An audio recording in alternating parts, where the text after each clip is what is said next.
Chers amis de TV Liberté, quel bonheur intense de vous retrouver aujourd'hui après des semaines d'absence pour des vacances, méritées ou imméritées, c'est selon. Ce qui est sûr, c'est que beaucoup d'entre vous pensaient être débarrassés définitivement de leur chroniqueur préféré autoproclamé. Eh bien, c'est raté. À cela, je dis « Coucou, me revoilou ». Pauvre de vous. Alors, par quoi qu'on recommence ce soir? De quoi que je vais causer? Tiens, je vais vous parler ce soir d'un sujet fondamental. Macron est-il intelligent ou non?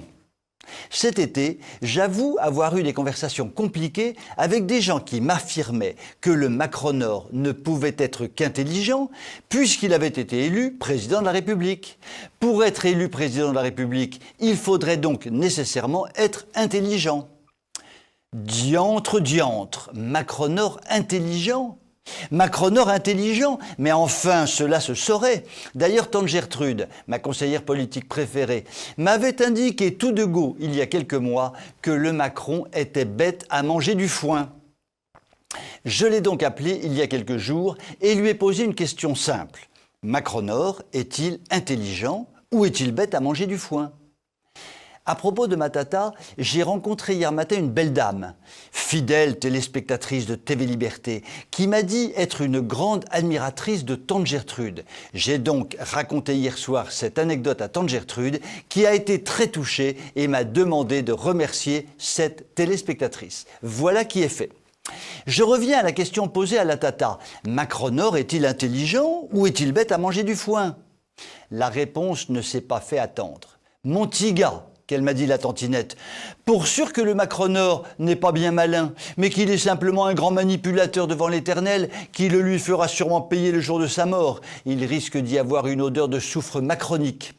Il a entourloupé les Français en disant tout et le contraire de tout, ce qui ne traduit rien d'intelligent, mais ce qui fait qu'il a su séduire les électeurs. Enfin, une toute petite partie des électeurs, car n'oublions pas qu'il n'a été élu que par une très petite minorité de Français.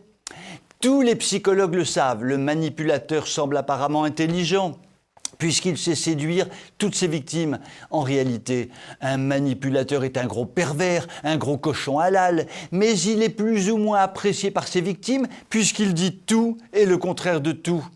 Dans tout cela, il n'y a pas grand-chose de bien malin. Eh bien, Macron, c'est tout pareil. Il embrasse tout le monde sur la bouche, balade sa main baladeuse un peu partout et dit à chacun ce qu'il a envie d'entendre.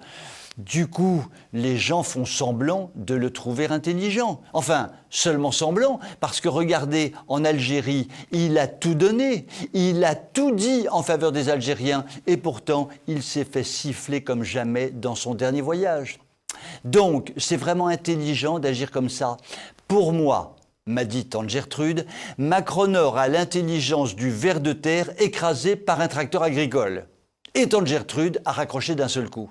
Sacrée tante Gertrude, elle a l'art d'expliquer en une minute des choses compliquées. Mais je ne suis pas absolument sûr d'avoir compris l'histoire du ver de terre qui écrase le tracteur agricole ou qui est écrasé par le tracteur agricole, je ne sais plus très bien. Quoi qu'il en soit, la formule est très belle et je m'en resservirai. Je vous souhaite une très bonne soirée.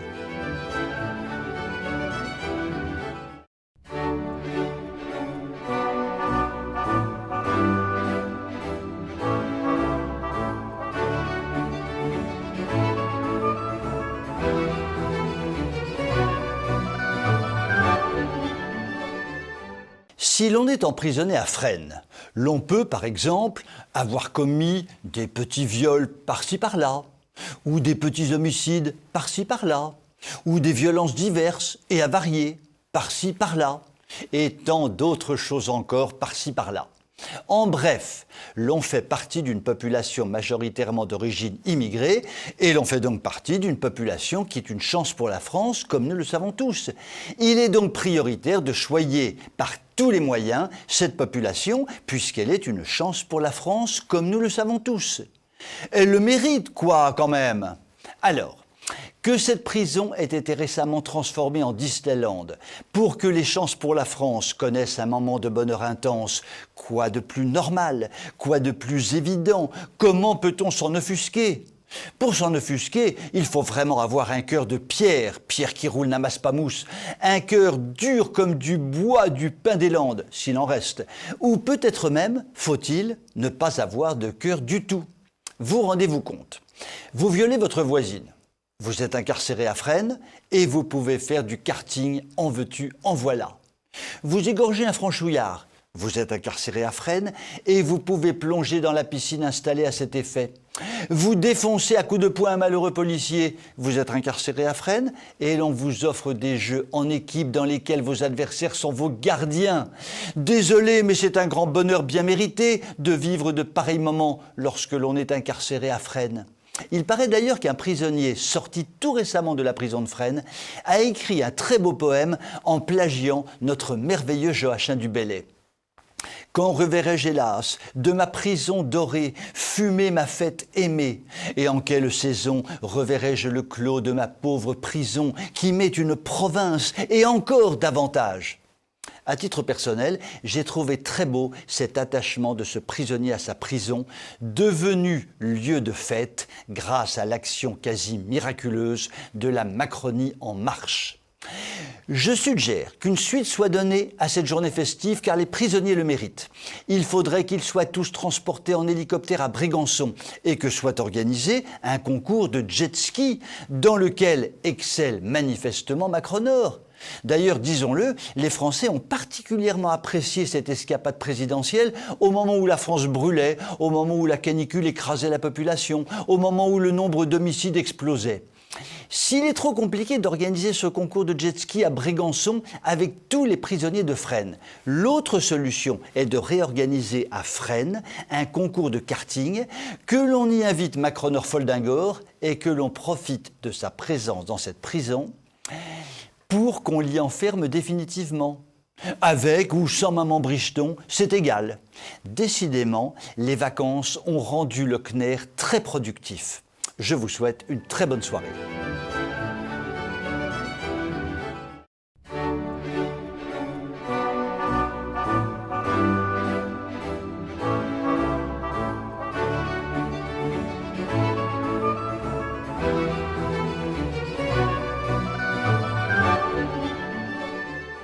Au début du mois d'août, je racontais à un groupe d'amis une petite anecdote personnelle concernant un certain Joseph Fadel. Pour ceux qui ne connaissent pas Joseph Fadel, je rappelle simplement son histoire. Il s'agit d'un musulman irakien qui s'est converti au catholicisme, a subi alors une tentative d'assassinat par sa famille, s'est réfugié en France et a écrit un livre racontant son histoire, Le prix à payer. Une fatwa a évidemment été prescrite à son encontre. Joseph Fadel devait être éliminé par tous les moyens. Bah oui, quoi, c'est normal. Il avait apostasié, le monstre. Il y a quelques années, je dédicaçais un de mes livres en présence de Joseph Fadel, assis à quelques mètres de moi. Profitant d'un moment plus calme, je me levai et m'approchai de lui pour le saluer. Son garde du corps jaillit soudain, m'empêchant de l'approcher. Je lui expliquai qui j'étais, le garde du corps discuta quelques secondes avec son protégé, qui lui fit signe, finalement, de me laisser passer. J'engageai la conversation avec Fadel et lui demandai si une telle protection était justifiée, car il y avait un service de sécurité à l'entrée de la salle. Joseph Fadel m'expliqua qu'une fatwa était une condamnation à mort définitive, condamnation qui pourrait arriver dans 1 mois ou dans 20 ans, et que son garde du corps craignait un assassinat par un simple objet coupant enfoncé dans la gorge, comme une fourchette par exemple, qui aurait très bien pu ne pas être repérée par le service de sécurité. Je racontais cette histoire à mon groupe d'amis, dont certains affirmèrent immédiatement que le temps était passé et que la protection de Joseph Fadel n'était certainement plus nécessaire. Quelques jours plus tard, le très célèbre Salman Rushdie était sauvagement poignardé. Il avait osé critiquer le prophète il y a plusieurs dizaines d'années et avait donc été condamné à mort par une fatwa prononcée à son encontre. Mais attention, soyons clairs, Salman Rushdie, massacré au couteau par un musulman, n'a pu subir qu'un massacre de paix d'amour, point Akbar. D'ailleurs, le couteau a été particulièrement utilisé en France au cours de l'été et son utilisation s'accompagne si souvent du cri « Allah Akbar » que nous, les franchouillards illettrés, pouvons penser que ce cri est sûrement une publicité pour une usine de fabrication de couteaux de paix d'amour. Il faut bien que nous comprenions que les égorgements accompagnés d'un retentissant « Allah Akbar sont des égorgements de paix et d'amour. Et Salman Rushdie doit le comprendre. D'ailleurs, si nous nous rendons tout simplement dans les innombrables lieux de prière qui couvrent le territoire français, lieux de prière musulmans bien sûr, nous pouvons constater que les livres proposés par ces lieux de prière justifient parfaitement les éliminations de non-musulmans par un acte sublime de paix et d'amour. Conclusion. Si je peux me permettre de donner un petit conseil à Joseph Fadel, qu'il continue de se protéger le mieux possible. Je vous souhaite une très bonne soirée.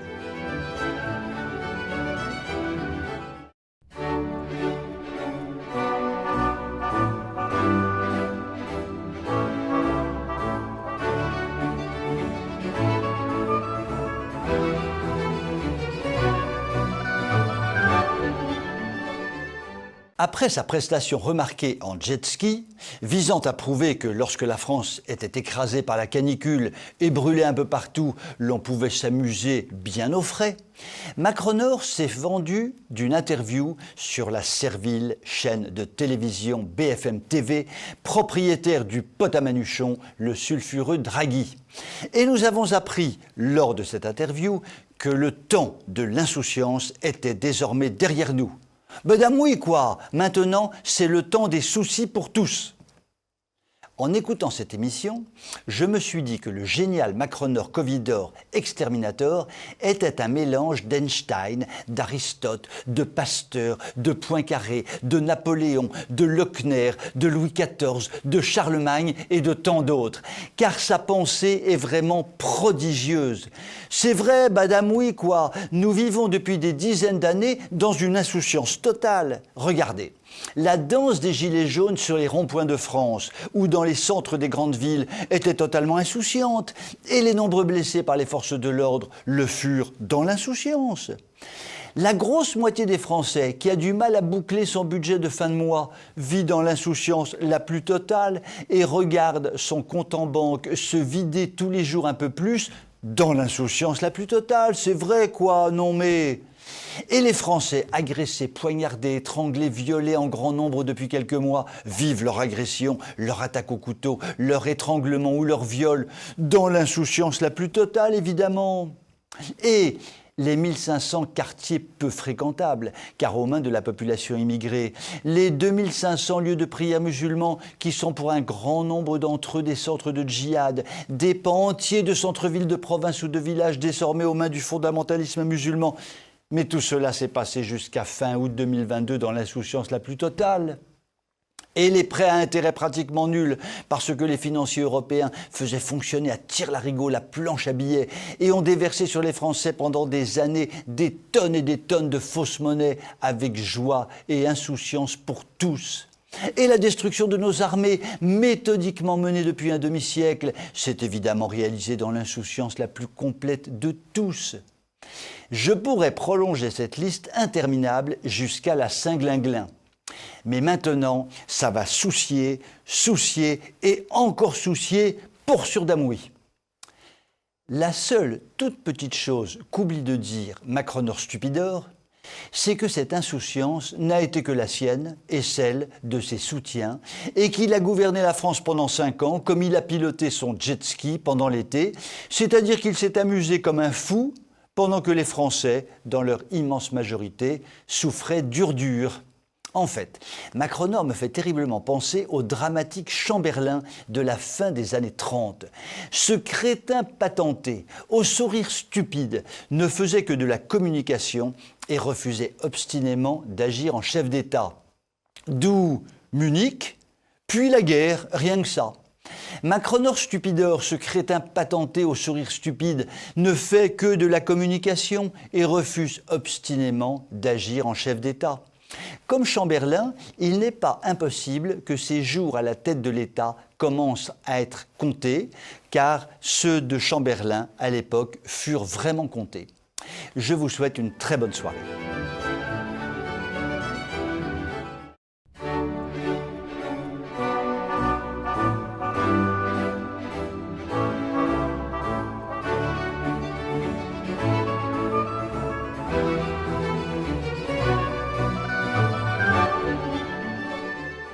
Nous le savons depuis le printemps dernier, puisque Macron, Corée du Nord, a été réélu président de la République, nous allons dérouiller grave, je veux dire jusqu'en 2027, puisque plus rien ne s'opposera au délire déconstructeur de l'insupportable gamin.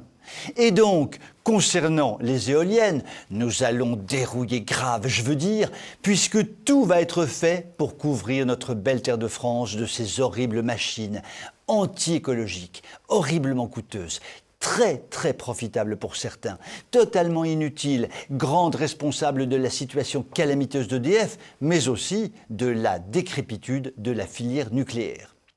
Ainsi donc, il n'a pas fallu attendre longtemps après les dernières élections pour que le gouvernement facilite autant que faire se peut l'implantation de ces monstres d'acier. Une loi est en cours de préparation, véritable catastrophe pour tous ceux qui luttent contre ce fléau éolien.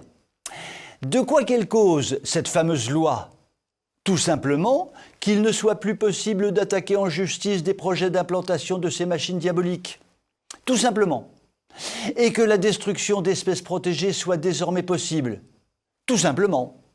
Et que la corruption des décideurs des implantations soit favorisée à tout bout de champ d'éoliennes. Tout simplement. Ce qui ouvre un boulevard à toute la filière éolienne qui risque de multiplier les projets partout en France en détruisant toujours plus la beauté de sites uniques jusqu'ici protégés. Et en détruisant toujours plus la tranquillité et le bel équilibre naturel de villes et villages de province qui n'en demandaient pas tant. À cet égard, il est assez piquant d'entendre Madame le maire du Croisic, en Loire-Atlantique, déclarer que l'implantation au large de sa commune d'un gigantesque champ marin d'éoliennes, implantation en cours d'achèvement, lui pose problème. Madame le maire explique que les promoteurs de cette horreur n'auraient pas été suffisamment explicites quant au désastre visuel engendré pour toute la région par cette implantation. Enfin, Madame le maire, vous êtes folle dingo comme Hildago, ou quoi ? Ce que le chroniqueur préféré autoproclamé de TV Liberté savait depuis des années, à savoir que ce champ d'éoliennes au large du Croisic et de la Baule serait un désastre visuel, Madame le maire du Croisic ne le savait pas. Décidément, je crois que j'ai vraiment raison de me trouver génial lorsque je me regarde tous les matins dans la glace. La région de Fécamp, elle, sait pertinemment que l'implantation de 70 éoliennes monstrueuses au large de ses côtes, éoliennes fixées sur de gigantesques socles en béton, et donc encore plus nocives visuellement, est une véritable catastrophe pour toute la région. Cette implantation, qui massacrera 80 km² de domaines maritimes, ne fournira au mieux qu'environ 10% de la centrale nucléaire de Fessenheim, désormais arrêtée. Tout cela est évidemment un scandale absolu. La filière éolienne, très puissante car financièrement très riche, va accélérer son action dramatiquement nuisible pour le plus grand profit de quelques-uns. Jusqu'où ira l'acceptation des Français ? Telle est la question. That is the question en anglais, Zatasta questionada en croate. Je vous souhaite une très bonne soirée.